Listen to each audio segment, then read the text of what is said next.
hata msichana ambaye hajaolewa akikuangalia anaona huyu mtu atanipea future. Ajui hata past hauna. Hi guys, mambo vipi? Hope mko fiti, hope mko salama nyinyi wote. And welcome to another episode of the Inside Out. Kumbuka hapa ndani ya Inside Out you get to talk about everything and anything. Kama kawaida, I'm your host, Jess. Ama kupenda you can call me your typical village girl. And as you can see pale kwa background yangu, guess what guys? Today is going to be a special episode because right now tuko ndani ya Gospel Embassy Chapel ndani ya mji wa Kisii. Tumekuja tuweze kujua mambo mbili tatu kuhusu the one and only Pastor Peter Muruabe, because you know a lot of people hapa Kisii tumekuwa tukimjua kama tu pastor. We don't get to know pale background yake and everything that goes around, kila kitu ambacho anafanya. Tuweze kuingia pale kanisani tuongee mambo mbili tatu na pastor. Hello pastor. Hello, karibu sana. Asante. How are you? I'm good. How are you doing? Niko sawa. Yeah, okay. Karibu sana. Thank you so much for having us. Yes. I can see kanisa iko sawa. Hapa kwenye parking naona mama waumini wakifika wanachukuliwa vizuri. Kuna wale bado hawana magari, so we have to find a way wanafika nyumbani. Yeah, na kukuja pia kanisani. Pia kuletoka kanisani. Oh wow, that's amazing. Yes. Thank you so much for having us. This is the Inside Out. Karibu sana. Thank you so much. Naona pia hapa kazi inaendelea. Yeah, we have our guys they are working on this area. Yeah. To beautify the church ndio isionekane hagri. Kawaida nyumba ya baba lazima ikue safi. We have to make it clean. Before tuingie, si ndio? Yes. Thank you so much. Oh my God, guys, let me tell you, this is my first time actually kuja hapa Gospel Embassy Chapel. Mji wa Kisii. This is a nice place. Yeah, we are working on it. You are working on it, ama mimi naona ni kama already kazi iko safi kabisa. No. You know, one thing that is continuous is continuous improvement. Tunaamini katika kuimprove. And you know, when we constructed this sanctuary, people were not many. Lakini wakizidi kuongezeka, we expand, we baraka zinazidi kuongezeka. Na watu wanabadilika. Watu wanabadilika. Yeah, true. Maybe I can leave my coat kwa office. It's okay. Feel free. Guys, tuko ndani ya the Embassy Gospel Chapel. Na naona pale wametuwekea Embassy Network TV. And oh God. I think this place looks amazing. So karibu sana, karibu kwa kanisa letu hili. Thank you. Gospel Embassy Chapel. Yeah. We have been here for at least for the last 10 years. Oh. Yeah. Wow. We have been here for 10 years. 10 years. Naona hadi mko na Embassy Network TV. Yeah, we have our Embassy Network Television, which is now about 3 years old. And it's one of the best instruments kwa kufikia watu na injili. And at least people get to know you, especially, you know, media makes people to know the other part of you. Exactly. Rather than stories. Hiyo ni kusema kweli, but before tuweze kufikia hapo, you know, a lot of people, they only know of you about wewe kuwa pastor. Yeah. Wengi wetu, hata mimi nikiwa mmoja wao, hatujui Pastor Peter Muruabe alitoka wapi. How was your upbringing? Ulizaliwa kwenye familia ya mapastors ama kulikuwa aje? Unajua mapastors wengi hawazaliwi mahali kulikuwa na upasta. Si kama wasanii unasikia my mom was a musician, my dad was a musician. No, in most cases unakuta maybe baba yako alikuwa mlevi sana and you didn't like what he was doing and the option you had ni kukiringi kwa Mungu. So in that process unakuta Mungu naye amekupata hapo, amekuita in the ministry. Yeah, so my father was not a pastor and I think he never went to church one day. I remember kuna siku nilimpasweti aingie church akaniambia haujamaliza watu wengine ndio unikujie. Yeah, so but my mother used to go to church. Yeah. Na hapo ndio tuligrow kwa hiyo kanisa. Oh, your mom used to go to church. Alikuwa amesimamia kitu kwa kanisa ama alikuwa tu? No, alikuwa tu mama wa kanisa but a faithful woman in the church. Yuko hai. She's now a member of our church. Oh, wow. Yeah, although advanced of age. Yeah, maana mimi ni mtoto wake wa 8. So she's actually advanced of age. But miaka yote nikizaliwa, she's been going to church. Adventist Church. That's where we grew. Uli grow up wapi? Nimezaliwa Kibirigo. Kibirigo, that is in Nyamira County? Nyamira County. Yeah. Yeah. Na hapo ndio nimezaliwa, nika grow hapo. And we kept on nikaenda Ibara Primary School. And later I joined Kibirigo Secondary School, which is in our home area. Okay. Because we couldn't afford mambo ya school fees. So lazima tungekuwa ma day scorers, tukakaa huko na life ilikuwa hivyo tu, tulingangana but we made it. Yeah, you actually made it. And after high school? I joined, I went for business. Nilienda Nairobi, kwaso kidogo. Oh. Nikafanya kazi ya mchengo, Kayore. You know, in those days tulikuwa tunachapa mguu kutoka Kibera Katwekera to Kayore. Unaamkia saa 10 ufikie mchengo, kazi ya mkono. Oh. But, yeah. Ulikuwa unafanya mjengo? Nilifanya mchengo after form 4. Then my uncle akanunua gari akaeka hapo. Nikashikilia kidogo ile route ya community Kibera, yani number 8. Ya kama makanga. Oh. And it was a good experience ya muda mfupi. From mjengo to makanga. Hiyo ni promotion. Ilipata promotion hapo. Na maana at least umetoka kazi mahali ya uogi. Umeingia kazi mahali unaweza oga, unaingia kibarua. Yeah. And during that period ukiwa unafanya mjengo na makanga, ulikuwa ama tuulize, turudi kidogo. Yeah. Ni lini ulijua unaweza ukakuwa pastor, ama ni lini ulipata hiyo ukaona unaweza simama mbele ya watu na kuhubiri? No, you know, my life sikuwahi jua ninaweza kuwa pastor. Kapsa, but in high school I used to play piano. In high school, lakini mambo ya kuhubiri haikuwa cross my mind. You know, most people wanasemanga most of these guys wenye wanapiga piano ni wale ambao wanatry kuhepa kulipa sadaka. But when you are faithful, unakuta inakuwa kama ni principle yako ya maisha. You know, you relate with God in your own way. Yeah, mimi sikuwahi fikiria atakuwa pastor ni kitu mtu anaweza fanya. Ndio maana nilikuwa nimeenroll Sengerema kufanya mambo ya clinical medicine in those days. But later kuna rafiki yangu mmoja ambaye tulikuwa later wakati nimetoka Nairobi tukakuja kuuza viatu za mtumba, zilikuwa booming business huko Kibirigo. So ndiye alikuja kuniambia ama nikubereke Bugema University usomee theology. Mimi nikamwambia I will never do that. I can't stand before people nianza kuhubiri. It's not possible and na sio practical kwangu. You never saw yourself? No, I never saw this. So I actually went to Uganda. I got admitted to do English literature, Bachelor of Education, which I did for 1 month. Ndio tena we the same guy akaniambia, si ubadilishe hiyo major ufanye theology. You know, we can easily become professors. Yeah. We through route ya theology kuliko hiyo ya English. So I accepted this advice. Nikaanza theology. Hapo ndio mambo ya kuhubiri ilianza, because you cannot do theology without doing practicals. Yeah, true. Ikaanza until I finished my 4th year. So from mjengo to makanga, yeah, to businessman kuuza viatu, yeah, and now ukaingia pale theology. Yeah, actually before I joined theology, after leaving Umakanga, nilikuja nikaenda Gesima. My brother alikuwa veterinary huko. Nikawa natumia baisikeli yake kutoa kuku Roreti, ninakuja kuuza Mosobeti kwa soko. So there was an interview hapo, nilifanya mambo ya kuuza kuku kidogo, ndio nikaweka duka, ndio nikatengeneza school fees kidogo, nikaenda kufanya theology. Okay, that's amazing. And maybe umesema wewe ndio mtoto wa 8 kwa familia. Ya, kwa wale nilipata wako hai. Ilisikia wengine walikuwa wamekufa. Kuna wengine chini yako? Wawili. Yeah. So you are a family of 10.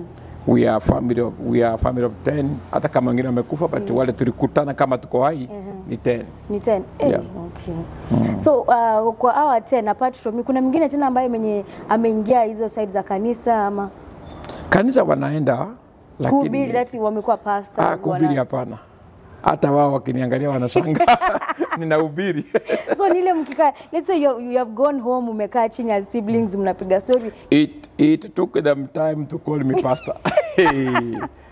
Ataza mkora pastor kwenu na ni kitu amkuwa ifikiria. Actually, I'm trying to imagine in our family we are now having a pastor. It will take time kukuta mtu wenu pastor. Ni mambo fulani Mungu anafanyanga. Ukiona my mother anashirikia and some of my sisters. Hiyo ni process imechukua muda sana. Yeah. Because even my mother nafikiri alikuwa ananiita kila wakati. Peter, juzi tu ndio ameanza kuniita pastor wakati nimemwombea amepona. And uko ipata challenge ya that time when you are transitioning kuingia theology kuwa pastor. Yeah. Uko ipata challenges that maybe your siblings, your relatives telling you like, hey Peter hapo hapana. No, my father alikuwa hai wakati huo. Yeye ndiye alikataa. And ikakuwa vigumu sana to raise school fees. Na it was not easy. Lakini Mungu alinisaidia wakati nilifika Uganda wakati ule. Kulikuwa na biashara ya empty CD. You know, around the year 2000. Kulikuwa na biashara ya empty CD. Yeah. Kwa hiyo ningetoa Nairobi na ingia basi ya Falcon. Tusinarusha huko juu maana serikali ilikuwa inakataa. Ikifikisha Kambara tunauza. Alafu ninarudi Kenya na nguo zake na mama. Alafu tuna raise school fees. Na wakati mwingine pale shuleni walikuwa na work program. So because sikuwa na support base ya school fees, tunafanya ile kazi ya kusafisha choo, kupiga matofali ambayo ilijenga library iko pale Bugema. We did those works. Na that's how we raised the school fees. Because most people could not understand hiyo kitu ninafanya ni nini. Yeah, kwa familia. But I can also say my sisters, wakubwa wawili, they really contributed in my education. Ndio nilifanya kazi ya mkono. I really worked very hard. Nakumbuka there's a time hata nililima 1 acre. Almost 1 acre mwenyewe. Unapimiwa. So we worked very hard, but my sisters also contributed to my education. Hiyo ni undergraduate. Yeah. And nini ilifanya ukachagua you moved to Uganda like to join Bugema? Does it mean like Kenya kukuwa na shule zenye at that time mtu angejoin kusoma? No, the private universities in Kenya in our time were very expensive because we had Baraton which was 3 times expensive than Bugema. Na wale wengine unajua mwaka wetu tukifanya exam I missed a few marks to join regular Kenyatta University ama Nairobi. So ingebidi wende aita diploma somewhere ama ufanye degree in a private university, but they were expensive. So many of us opted to go to Uganda, others went to Tanzania. But in Uganda it was much cheaper. Yeah. Ndio maana nilienda huko. Oh. Yeah. Okay. Because of the struggles that could raise school fees. Yeah. Okay. And so let me just ask this. Unajua other courses ukifanya medicine wakati wa practical you're being taken to the hospital kwenda kufanya nini? Theology, where do you guys go for practical? Si kwa makanisa. Kwa makanisa kuna ile ya class unahubiri hakuna mtu lakini unaenda kwa makanisa. You handle church boards pale. Wazee wanakuletea maneno, unatembea pale unafanya visitation, unapewa like 3 inakuwa hata almost half a year.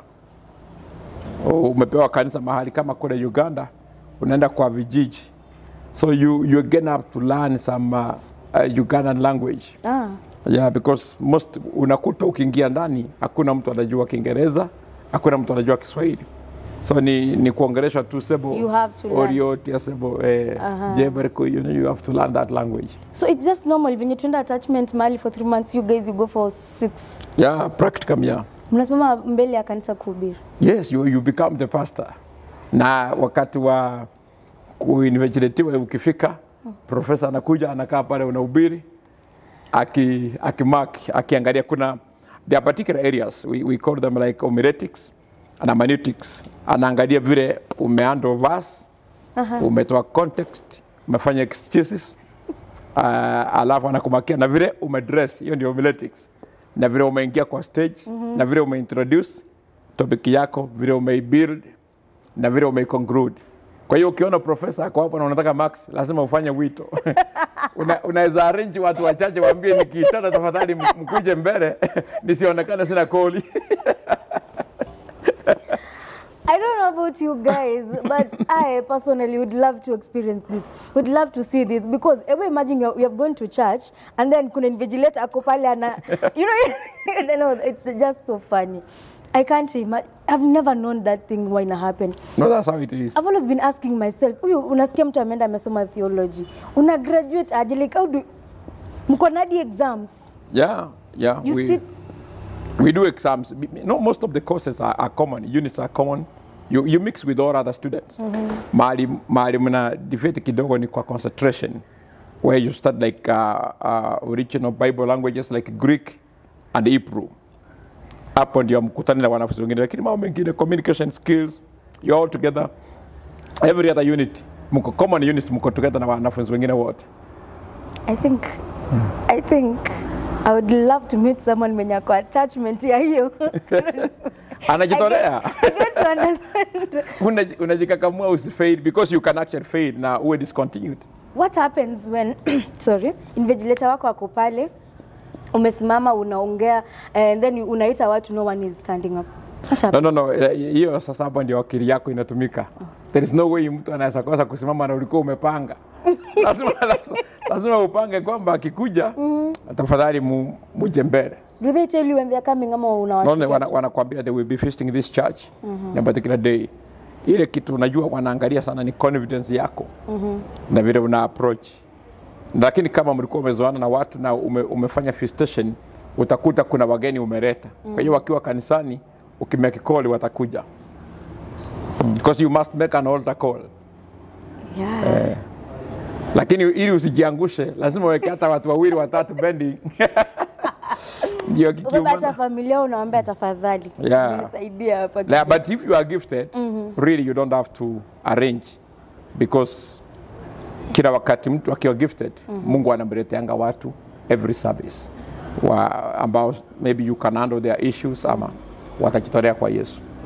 And now after umeshamaliza, you have graduated, mnakuanga posted kwa makanisa ama sasa mmeachiliwa you go? No, like in the system, it depends from one system to another. Ile system mimi nilikuwa unakuwa posted ama unakuja unatafuta job. Kama mimi nilitafuta sana ile system ya SDA, unatafuta sometimes there are no opportunities because kuna zile mapartition zao kama district, lazima ungoje wa partition ama ungoje pastor mwingine alitaye ama akufe. How does a pastor anatafuta kazi? You know, I've never understood pastor anatafuta kazi namna gani. Yeah, these systems are different. You know, this makanisa asifanani. Makanisa asifanani. Kama mimi hapa sasa, mahali niko sasa, I can raise them and tell them where they can work. Lakini kanisa kama SD ambayo iko established, ama maybe Catholic, they must show you your place of assignment. Na kama hakuna nafasi utakuta utangi hapo hata miaka 5. Uko jobless. Lakini kama umefanya kitu kama masters, unaweza da university ufundishe or do some other business kama uko creative na uko unalinda imani na unalinda your morals. Ndio isije kuharibu maneno. Wow. Yeah. That's amazing. That at least like me, I finished na nikakaka and I could not get a direct recruitment. So that's why I also joined the University of Nairobi for my masters. And I did that after I finished. Nikakuja kufundisha Kisii University kidogo. Nilifundisha hapa Kisii University. Nikafundisha University of Nairobi, ile ilikuwa hapa Kisii branch. Nikafundisha Presbyterian kama part-time lecturer. After I finished my management, I also taught Bugema University. Ulikuwa unafunza nini? You know, like every university I could teach something else. Because like University of Nairobi, I did masters in project planning and management.